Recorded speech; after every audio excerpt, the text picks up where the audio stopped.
सकल कर्मक्षयार्थम भाव पूजा वंदना स्तव समेतम श्रीमत् सुरत भक्ति कायोत्सर्गम करोमि।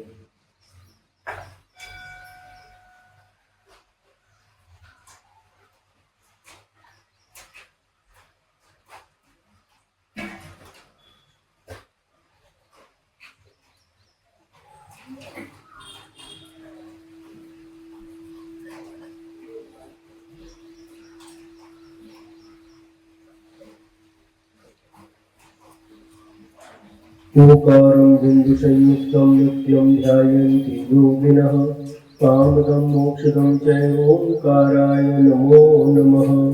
अविरल शब्दघनोपप्रक्षालितसकलभूतलकलङ्काः गुरुकृपाशक्तिविद्या सरस्वती हरितनोदुरितम् अज्ञानतिमिरान्धानां ज्ञानाञ्जनशलाकया चक्षुरुन्मीलितं येन तस्मै श्रीगुरवे नमः। परम गुरुभ्यो नमः परम्पराचार्य गुरुभ्यो नमः।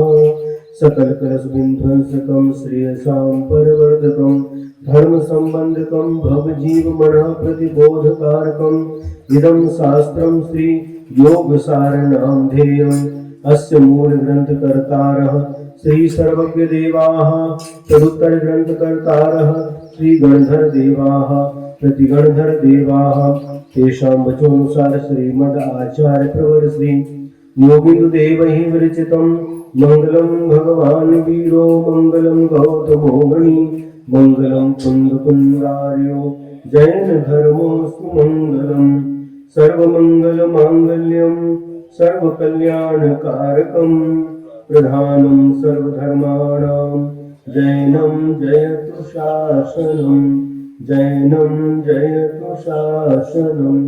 कोटिशतं द्वादशैव कोट्यो लक्षान्शीति त्रिदिकानि चैव पञ्चाशदष्टोत्तरसहस्रसङ्ख्या मेतच्छ्रुतं पञ्चपदं नमामि अरिहन्त भासियर्थं गणहरदेवेऽहं गद्यं सम्मं प्रणमामि भक्तियुक्तो सुदनानमहो वयं शिरसा इच्छामि वन्ते सुदभक्ति कावोषगुवतुस्सालच्यम् अंगोंगो पैने पावडे पर्यन्नि सुत्परमायोग पुगवे चूरिया चेव सुतते धम्म कायं शनिच्चकालम् अंचेमि पूजेमि वन्दामि नमस्सामि तुकखो कमखो बोहेलाओ सुविगमनं समाहि मरणं जिनगुण संपत्ति हो मध्यम। पौर्वाणिक स्वाध्याय वेलायां पूर्वाचार्यानुक्रमेण सकल कर्मक्षार्थं भाव पूजा वदना स्तव समेतं श्रीमद् आचार्य भक्ति कायोत्सर्गं करोमि।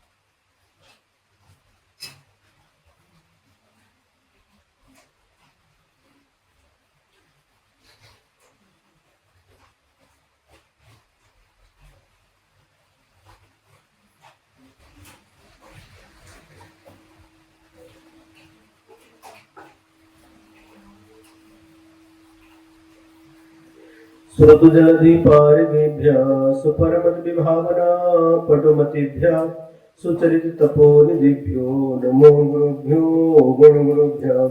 छत्तीसगुणसमग्रे पंचमे आचार्यकरणसन्दर्शे शिष्यानुग्रह कुशले धम्मायसया वन्दे गुरुभक्तिसंयमेन तरन्ति संसारसागरं घोरं छिन्नन्ति अट्टकम्मम् जन्मन् पावयन्ति ये नित्यं व्रतमन्त्रहोमनिरता ध्यानाग्निहोत्रातुलाः षट्कर्माभिरतास्तपोधनधनाः साधुक्रियाः साधवः शीलप्रावरणगुणप्रहरणाश्चन्द्रार्कतेजोदिताः मोक्षद्वारकपाटपाटनभटाः प्रीणन्तु मां साधवः।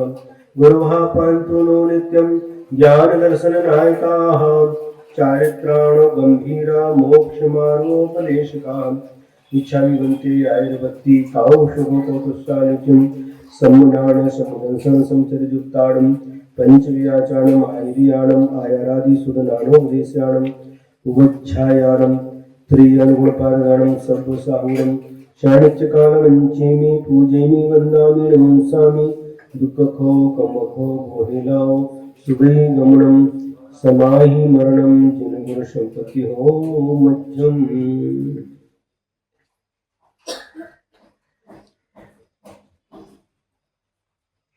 निम्मल झाड़ परेठया कम्म कलंक डहेबी अप्पालद्धौ जेड परु ते परमपणवेमि ते परमपणवेमि।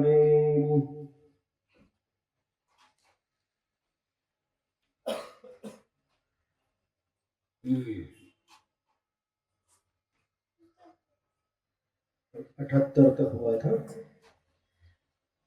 आज दोहा सूत्र नंबर 79।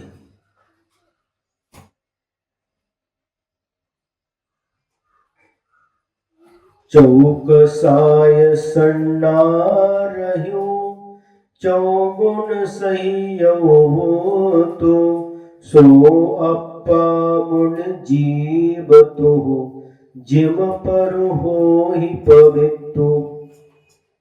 चतुः कषाय संज्ञा रहित चतुर्गुण सहित उक्ता स आत्मा जानी ही जीव तुम यथा परः भवसी पवित्र। क्या कह रहे हैं? तुम चार को छोड़ करके चार को धारण करो। क्या पहले क्या कहा था? दो को छोड़ करके दो को धारण करो। राग और द्वेष इन दो को छोड़ करके सम्यक दर्शन सम्यक ज्ञान धारण करके अपनी आत्मा में निवास करो। फिर कहा तीन को छोड़ करके तीन को धारण करके अपनी आत्मा में निवास करो। तो तीन कौन थे? राग द्वेष मोह अथवा मिथ्या दर्शन मिथ्या ज्ञान और मिथ्या चारित्र। और इनको छोड़ करके तीन को धारण करो। सम्यक दर्शन सम्यक ज्ञान सम्यक चारित्र इनको धारण करके अपनी आत्मा में लीन हो जाओ तो शीघ्र ही मोक्ष को प्राप्त कर लोगे। अब यहाँ कह रहे हैं चार को छोड़ करके चार को धारण करो। तो चार कौन है? चौकषाय। चार कषाय क्रोध मान माया और लोभ। और चतुर संज्ञा चौ संज्ञा चार संज्ञाएं आहार संज्ञा भय संज्ञा मैथुन संज्ञा और परिग्रह संज्ञा। ये चार इनको छोड़ करके चार को धारण करो। चार गुणों से युक्त हो।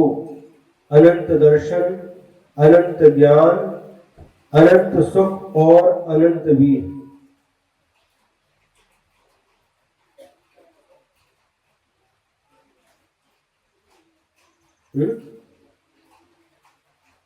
इनको धारण करो। वो है इस प्रकार से हे जीव तुम इनसे सहित अपनी आत्मा को जानो।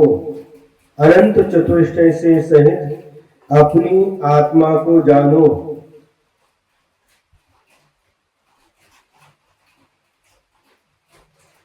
अथवा इन चार को छोड़ करके चार कषाय और चार संज्ञाओं को छोड़ करके जो अनंत चतुष्टय से युक्त है ऐसे अरिहंत भगवान केवली भगवान उनका ध्यान करो और उसी प्रकार से अपनी आत्मा को भी अनंत चतुष्टय से सहित समझो। वर्तमान में तो अनंत चतुष्टय से सहित नहीं है किंतु भविष्य में इसी प्रकार से हमारी आत्मा अनंत चतुष्टय से सहित होगी। इस प्रकार का चिंतन करो ध्यान करो। जिससे तू परम पवित्र हो सके, परम पवित्रता को प्राप्त कर सकते हो। अभी हमारी आत्मा पवित्र है या अपवित्र है? पवित्र है। तो फिर पवित्र करने के लिए प्रयास करने की आवश्यकता नहीं है।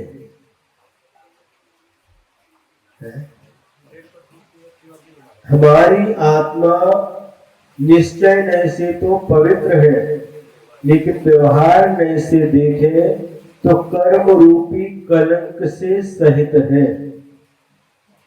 जो आपके सामने मंगलाचरण किया गया, उसमें क्या कहा? जे जाया झाड़ किया कम कलंक डहे भी। जिन्होंने ध्यान रूपी अग्नि से कर्म रूपी कलंक को जला करके भस्म कर दिया है।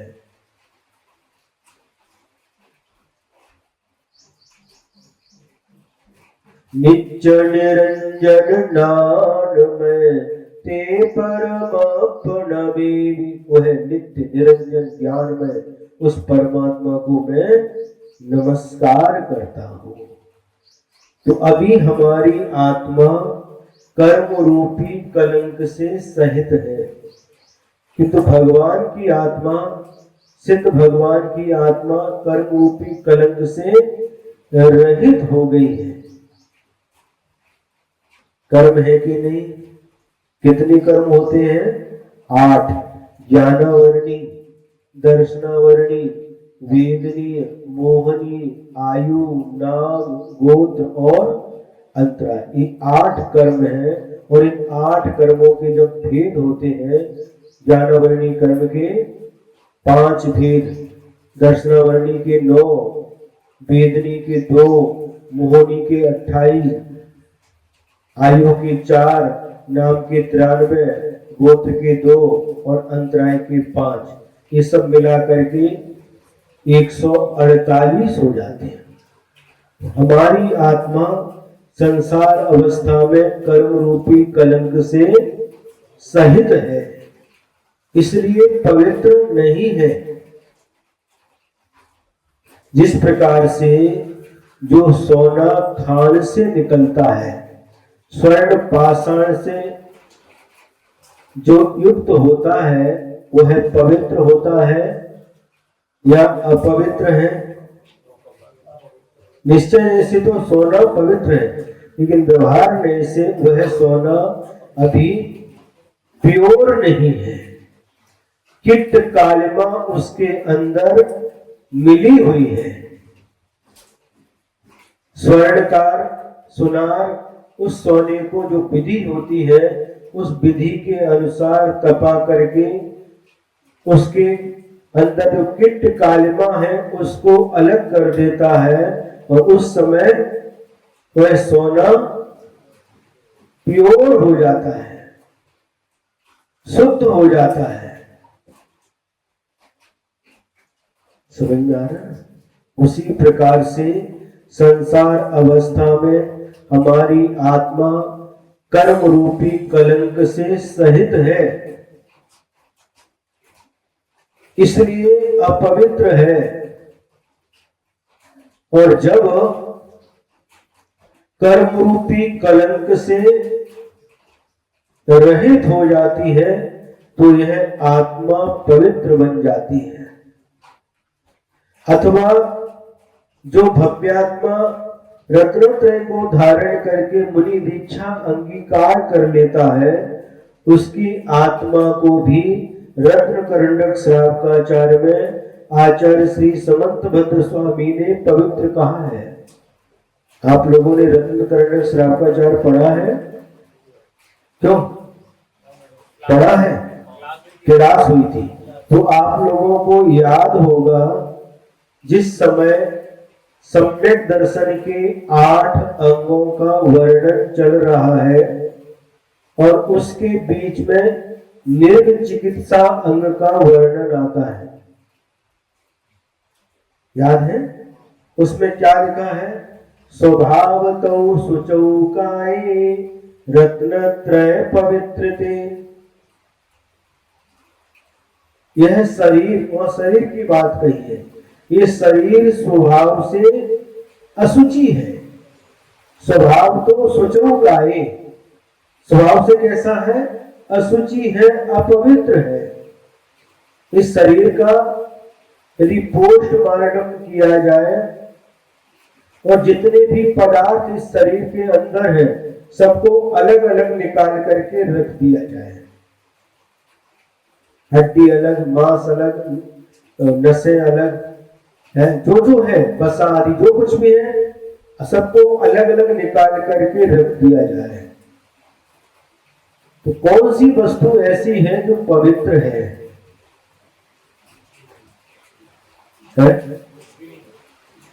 बॉडी का कोई भी पार्ट पवित्र नहीं है, और जब निकाल के रखे अलग अलग तो कोई भी व्यक्ति उसको देखना भी नहीं चाहेगा, उसको घिन आएगी।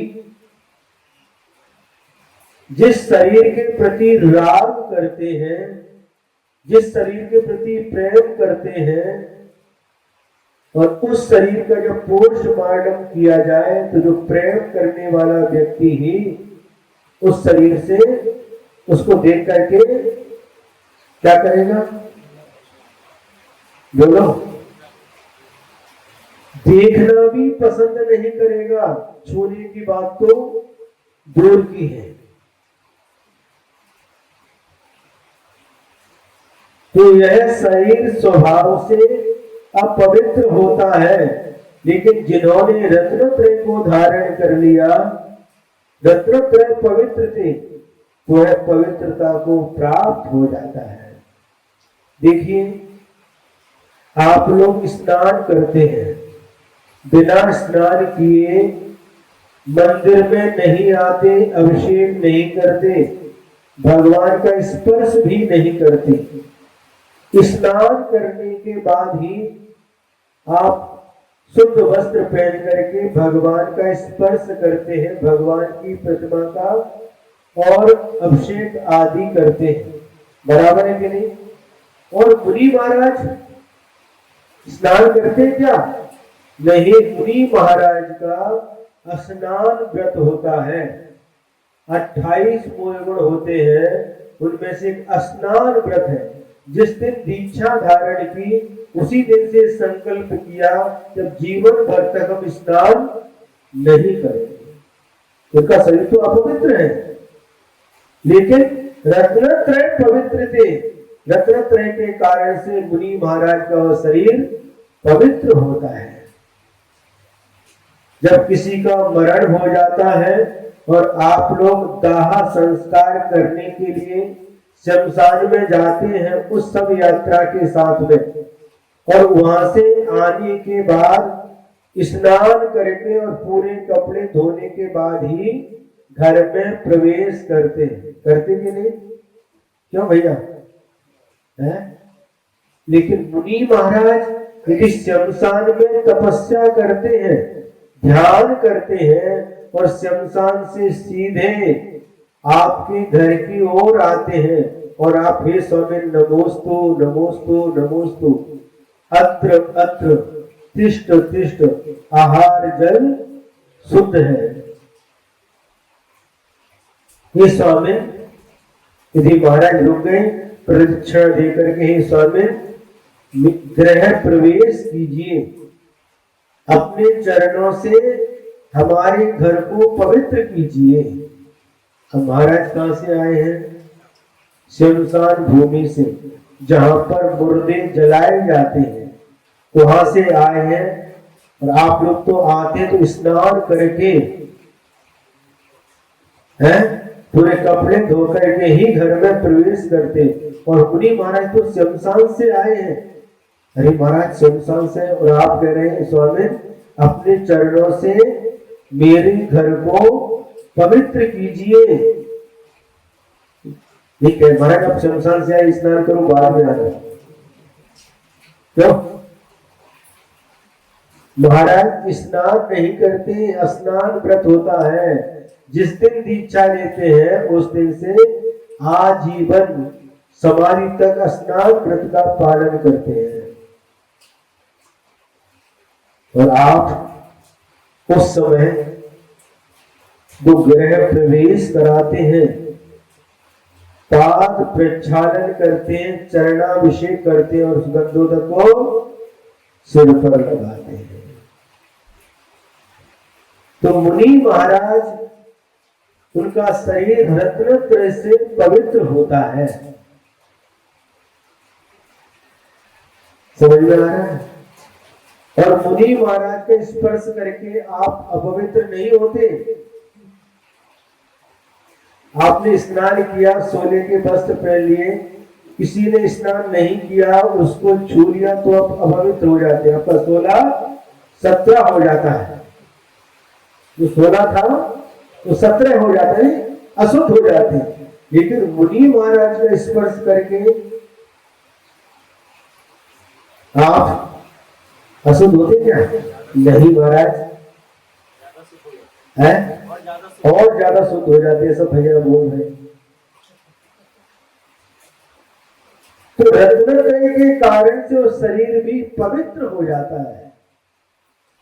निर्जुगुप्सा गुण प्रीतिर मता निर्भ चिकित्सता, ऐसे मुनिराज के मलिन शरीर को देख करके उससे घृणा नहीं करना, गिलानी नहीं करना। महाराज का शरीर कितना गंदा है, गंदा है, लेकिन रत्नत्रय पवित्र थे, रत्नत्रय से पवित्र है।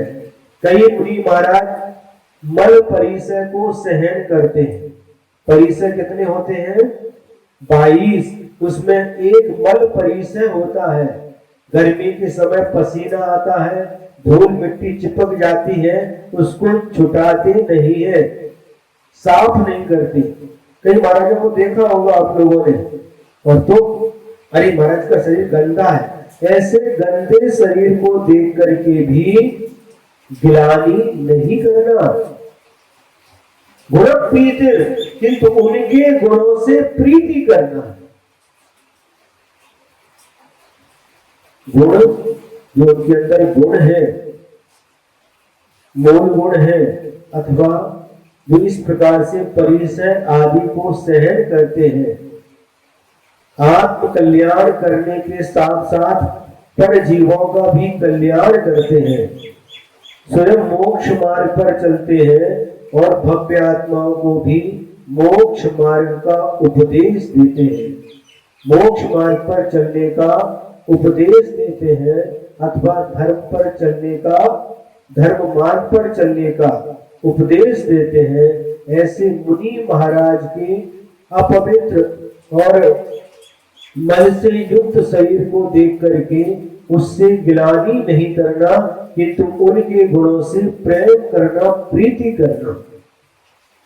इसको निर्विघ्न चिकित्सा अंग कहा गया है। मुनि तन मलिन देख भिना है, उनके मलिन शरीर को देख करके गिलानी घृणा नहीं करना, किंतु उनके गुणों के प्रति अनुराग रखना। धन्य है, आपने गुणों को धारण किया है, आप गुणवान हैं, और ऐसे गुणों की प्राप्ति मुझे भी हो। शरीर तो क्या कहा? स्वभाव तो सुचरु काई, स्वभाव से अशुद्ध है।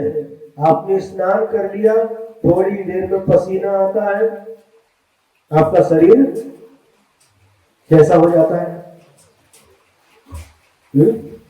दोबारा स्नान करने की इच्छा होती है। कर लो, 2 बार कर लो, कितना भी आप उस पर सुगंधित पदार्थ लगा लो चेहरे के ऊपर, और वो क्या बोलते उसको, परफ्यूम लगा लो, थोड़ी देर के लिए सुगंधित दिखेगा, लेकिन थोड़ी देर के बाद देखो, आप सुबह डाला शाम को देखो क्या खुशबू आती है, क्या आता है? बदबू आती है।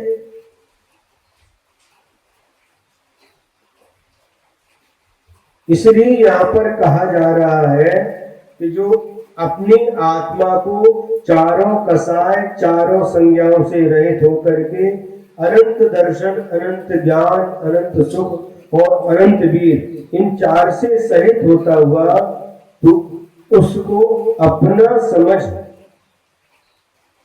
उसको तो उस स्वरूप को अपना समझ भविष्य में उसे प्राप्त करने के लिए पुरुषार्थ कर, जिससे तू परम पवित्र हो सके। कर्म रूपी कलंक रहित हो समाप्त हो जाएगा और कर्म रूपी कलंक से रहित होकर के हमारा आत्मा भी महापवित्र हो जाएगा। आगे कहते हैं,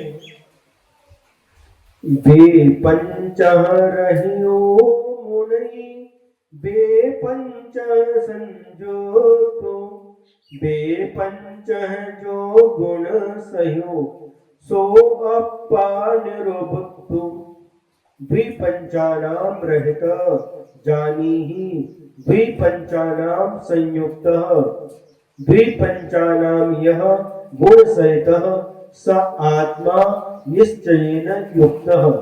क्या कह रहे हैं यहाँ पर?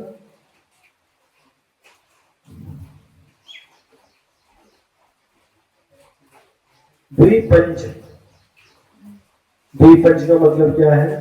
5 को 2 बार यानी 10।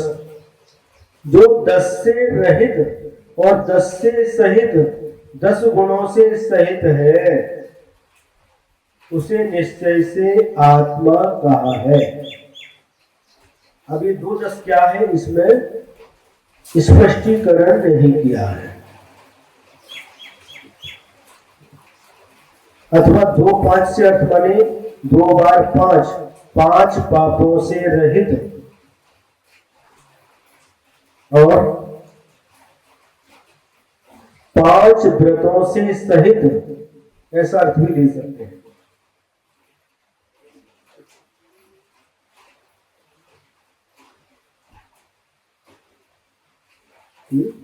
आत्मा को जो 5 पापों से रहित, 5 पाप कौन कौन से होते हैं? हिंसा, झूठ, चोरी, कुशील और परिग्रह। इन 5 पापों से रहित और 5 व्रतों से सहित। 5 व्रत कौन कौन से हैं? अहिंसा, सत्य, अचौर्य, ब्रह्मचर्य और अपरिग्रह। इन 5 व्रतों से सहित जानो, यानी 5 पापों को छोड़ करके 5 व्रतों को अंगीकार करो।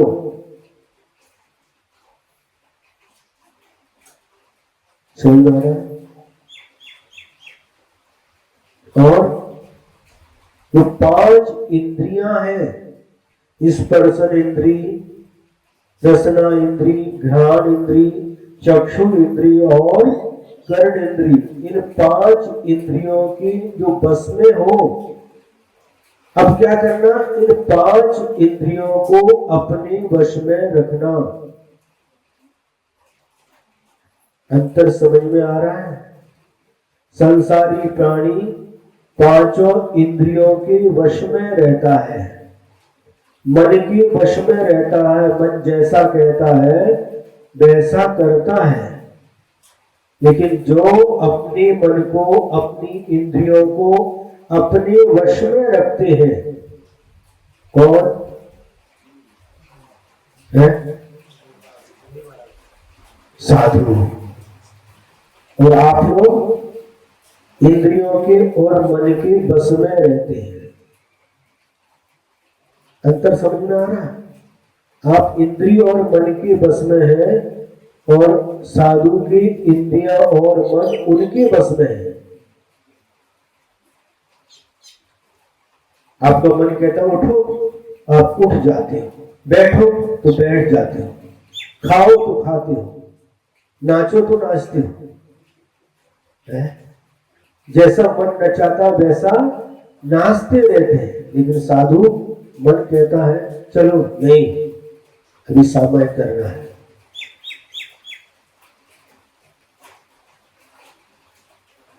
सुने, भूख लगी है, मन कहता भूख लगी नहीं, ओनली 24 घंटे में एक बार मिलेगा, वो भी समय पर मिलेगा, जब कभी नहीं।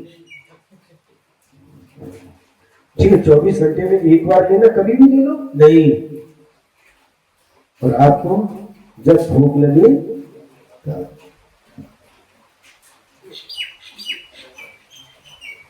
कभी लेट भी हो गया भोजन तो फ्रिज खोलते हैं और फ्रिज में कुछ रखा रहता है उसको भी,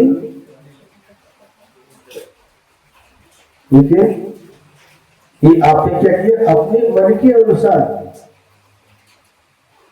करते हैं। साधु नहीं, भूख लगी उसको सहन करो, जब समय होगा जब समय होगा श्रावक लोग कमंडलों में पानी डालेंगे, परिधान के लिए खड़े रहेंगे और नवदा भक्ति पूर्वक आहार देंगे। उस समय 32 अंतराय और 46 दोषों को टाल करके उस आहार को ग्रहण करना। कितना अंतर है, समझ आ रहे हैं? तो है सुचेत, समझ आ रहे? कितना अंतर है। आपको ठंडा चाहिए तो ठंडा, गरम चाहिए तो गरम, ठंडी में गरम, गर्मी में ठंडा।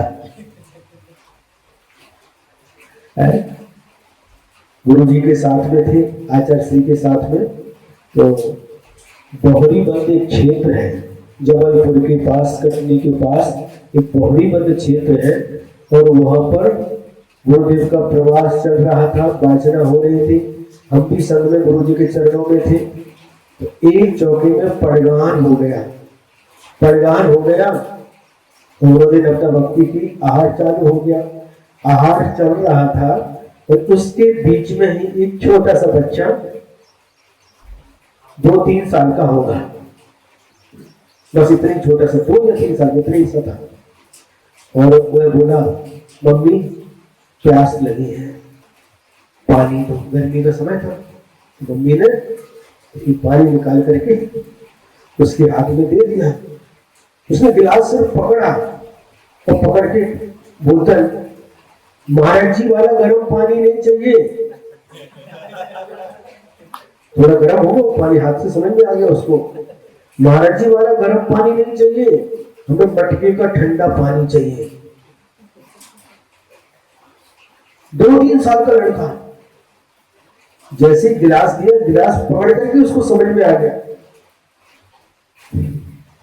गर्म पानी नहीं बोला, क्या बोला वो, महाराज जी वाला गर्म पानी नहीं चाहिए, हमको मटके का ठंडा पानी चाहिए। वापस दे दिया। छोटा बच्चा भी समझ में आ रहा है, वो भी समझता है, उसको गर्मी का समय ठंडा चाहिए, वो भी समझता। 3 साल का, 2.5-3 साल का बच्चा भी समझता है।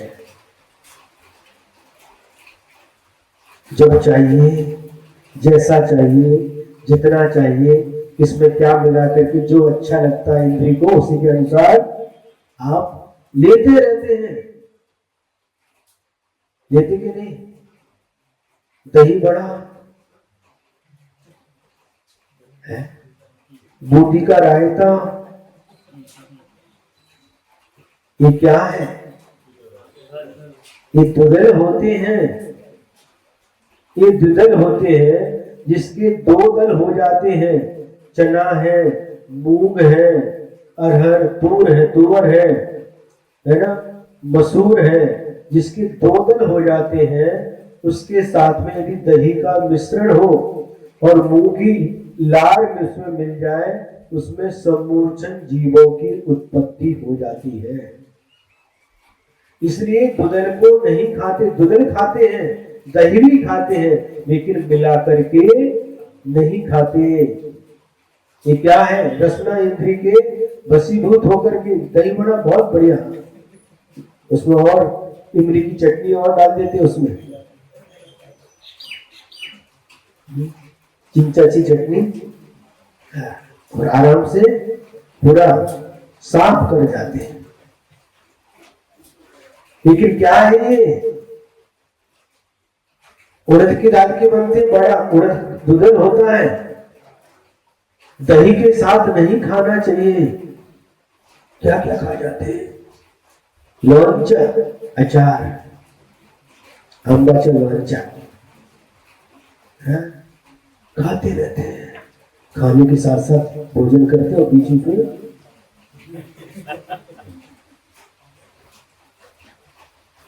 लेकिन शास्त्र में लिखा है कि 24 घंटे के बाद उस आचार के अंदर समूर्छन जीवों की उत्पत्ति हो जाती है।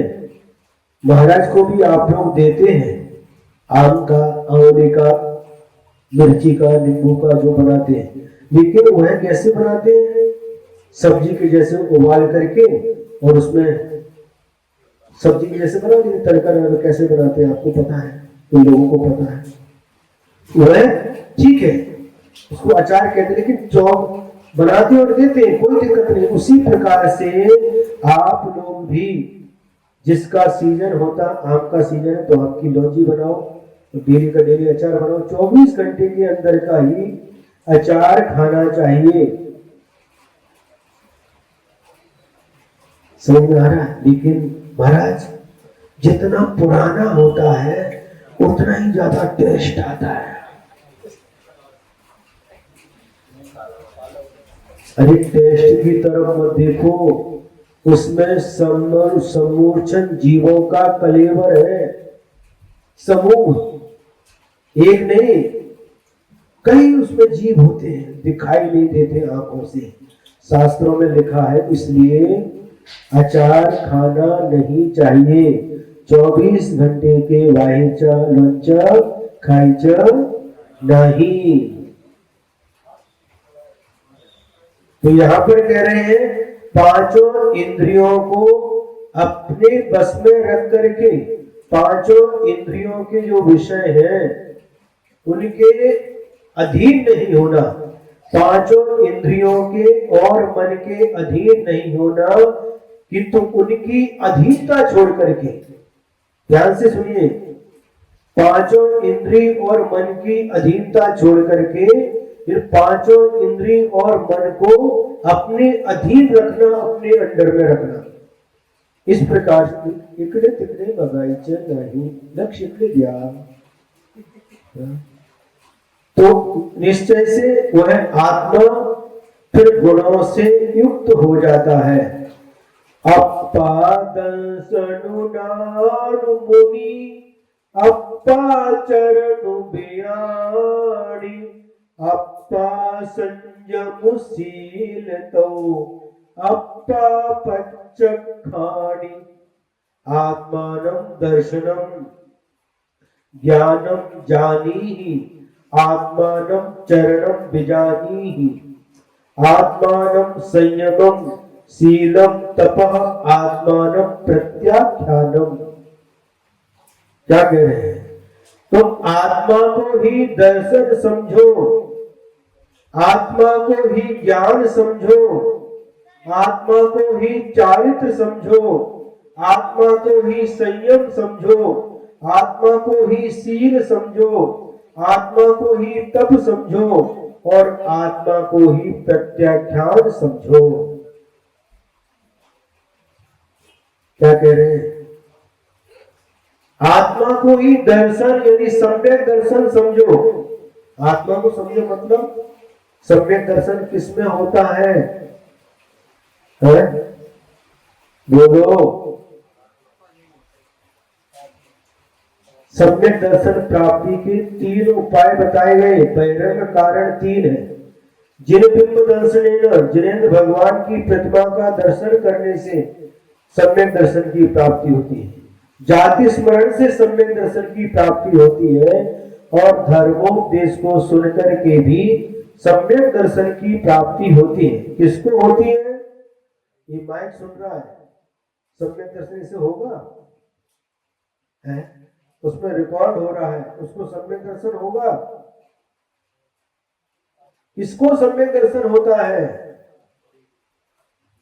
संघी पंचेंद्री धर्मोपदेश को सुनकर के भी सम्यक दर्शन प्राप्त कर सकता है। लेकिन सम्यक दर्शन किसमें होगा? आत्मा में। ज्ञान किसमें होगा? आत्मा में। चारित्र किसमें होगा? आत्मा में। इसलिए आत्मा को ही सम्यक दर्शन, आत्मा को ही सम्यक ज्ञान, आत्मा को ही सम्यक चारित्र, आत्मा को ही सम्यक तप, आत्मा को ही संयम, आत्मा को संयम भी आत्मा में होगा, आत्मा को ही शील, क्योंकि शील भी आत्मा में होगा, और आत्मा को ही प्रत्याख्यान कहा है। प्रत्याख्यान का मतलब क्या है? छोड़ना।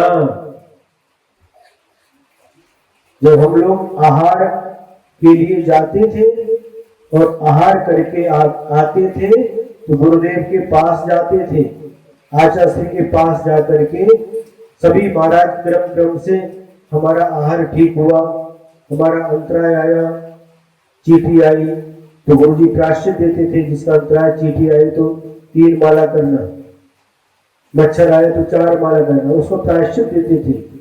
सब क्रम क्रम से अपना बता करके जाते थे और इसके बाद कायस्वर करते थे। सभी महाराज सिद्ध भक्ति पढ़ करके प्रत्याख्यान बोलते थे।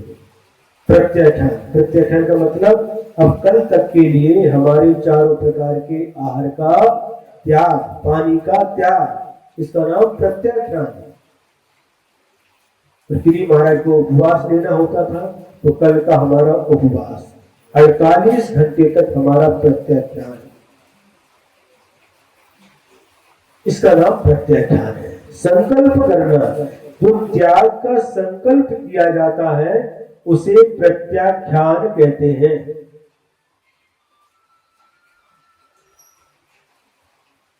समझ में आ रहा है कि नहीं?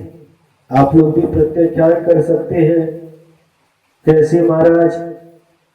सुबह भोजन करते हैं, अब जब तक भोजन नहीं करेंगे तब तक का भोजन का प्रत्याख्यान।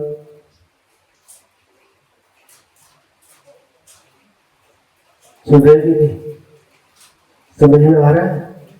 हमारी भाषा आपको समझ में आती क्या? आप सभी हिंदी वाले हैं? अच्छा, बुंदेलखंड के हैं? अच्छा, कोतई के हैं? हाँ, हमारे कोतई से आए हैं, हम भी कोतई से आए हैं।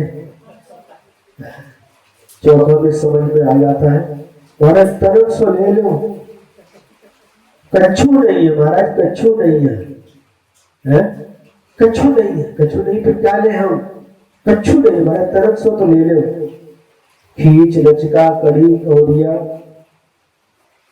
ठड़ोला, खाजा, तरह सो तो ले लो महाराज। क्या भैया है?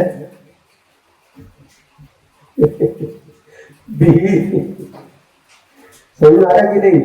हाँ, तो हमें ये सब समय समय पर इनका प्रत्याख्यान करना चाहिए। और जो अभक्ष वस्तुएं होती हैं, जैसे दुधल बताया, अचार बताया, पंच उदंबर फल है, ये क्या है? सब अभक्ष हैं।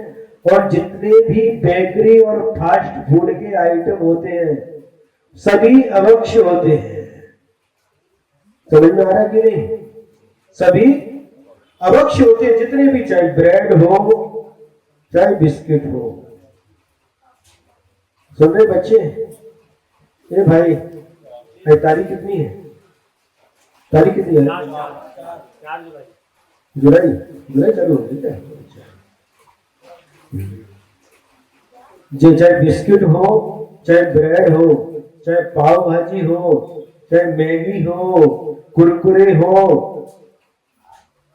चॉकलेट हो, पिज्जा, बर्गर, बाजार की आइसक्रीम, वनीला, स्ट्रॉबेरी, ग्रीन पिस्ता, काजू दाख, बटर स्कॉच, खट्टा मीठा मैंगो, संडे सरप्राइज, चोकोबार, क्या बता रहे? बोला बच्चा, बोला क्या? कोकोनट, डार्क चॉकलेट, क्या क्या बताते वो सब बनाओ है। कोई भी आइसक्रीम, सभी आइसक्रीम अभक्ष है। इसमें 471 नंबर होता है और उसमें जानवरों की चर्बी मिलाई जाती है। आप देखिए, फ्रिज की आइसक्रीम निकाल के रखो, फ्रिज में जो आइसक्रीम बनाई है वो रखो। फ्रिज की आइसक्रीम जल्दी पिघलेगी कि वो कंपनी वाली? फ्रिज वाली। क्यों? उसमें चर्बी है इसलिए जल्दी पिघलती नहीं। इसलिए बाजार की आइसक्रीम, घर की आइसक्रीम खाओ। ये सब अभक्ष्य है। आजकल क्या क्या नए नए आइटम आते जा रहे हैं। ये बोलते मंचूरी, और दाबेली, क्या क्या नए नए नाम देते जा रहे हैं। ब्रेड बिस्किट जिससे बनते हैं, ये सब बॉर्नवीटा दूध में मिला के बच्चे को पिलाते हैं। पार्ले जी बिस्किट, पार्ले जी गुड डे, टाइगर 2020, 50-50, मारी गोल्ड। नया प्रोडक्ट है पेनकेक। ये तो नए निकलते रहते हैं। सारे के सारे मोमोज है, क्या है पेनकेक, तो बताया नहीं। ये जितने भी है सब अभक्ष्य है, इनको कभी भी नहीं खाना। अभक्ष्य का आजीवन प्रत्याख्यान करना, इसलिए क्योंकि अभक्ष्य किसी में चर्बी मिली है, किसी में खून मिला है, किसी में अंडा मिला है, गंदी चीज मिली है, इसलिए उनका आजीवन प्रत्याख्यान करना, आजीवन के लिए त्याग करना। क्योंकि जिसका जैन कुल में जन्म हुआ है उसका मध्य मास मधु का आजीवन त्याग होता है, संकल्प पूर्वक त्याग होता है। जिसमें शहद मिला है, अंडा मिला है, एल्कोहल मिला, ऐसी वस्तु कैसे खाएंगे हम? तो खाएंगे तो फिर हम जैन कैसे कहलाएंगे?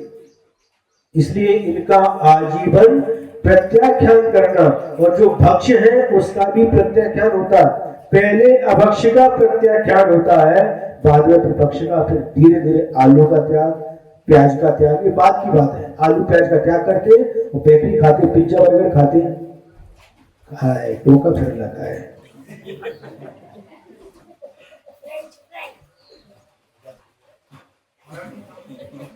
इसलिए पहले जिसमें बड़ा पाप है इनको पहले छोड़ो। हमारे बड़े महाराज नियम संघ ने तो नियम ही ले लिया, बेकरी फास्ट फूड का जिसका आजीवन त्याग होगा, न खाएगा, न किसी को खिलाएगा, न अनुमोदन करेगा, उसके हाथ से ही आहार लेते हैं। इनका आजीवन संकल्प पूर्वक त्याग होना चाहिए। फिर भक्ष्य जो आता है उस बाद में देखते उसको। इसका हमारा भोजन का शाम तक का त्याग, शाम को रात भोजन कर लिया, अब रात तक हमारा 4 प्रकार के आहार का त्याग अथवा 3 प्रकार के आहार का त्याग अपनी शक्ति के अनुसार, ये बाद में प्रत्याख्यान होता है। इसलिए हमें इस शास्त्र सुनने का, जिनवाणी सुनने का यही अर्थ है। इसमें जो लिखा है उसके अनुसार हमारा जीवन बने। जो छोड़ने योग्य है उसको छोड़े, और जो ग्रहण करने की योग्य है उसको ग्रहण करें। इस संकल्प ही हमारे लिए, छोटे छोटे संकल्प भी हमारे लिए एक दिन बहुत बड़ा बना देते हैं। छोटे छोटे संकल्प हमको एक दिन भगवान बना देते हैं। इसलिए संकल्प से, नियम से कभी डरना नहीं। महाराज जी पुरुष सागर जी आज भी उठ गए, उधर जाना है, जितना ही ठीक है। थोड़ा समय का ध्यान रखेंगे तो बहुत अच्छा होगा। कल से समय का ध्यान रखना। आज इतना ही पर्याप्त है। यदर्थ मात्रा पदवाक्यहीनं मया प्रमादा यदि किंचनोक्तं तन्मे क्षमित्वा विदधातु देवी सरस्वती के बल बोधि लब्ध्यं। बोधि समाधि परिणाम शुद्धि स्वात्मोपलब्धि शिव सौख्य सिद्धि। चिंतामणिं चिंतित वस्तु दाने त्वामन्यमानस्य ममास्तु देवी। त्वामन्यमानस्य ममास्तु देवी। द्वादशांग जिनवाणी माता की परम उपकारी परम पूज्य आचार्य गुरुवर श्री विद्यासागर जी महाराज की 9 बार नमो।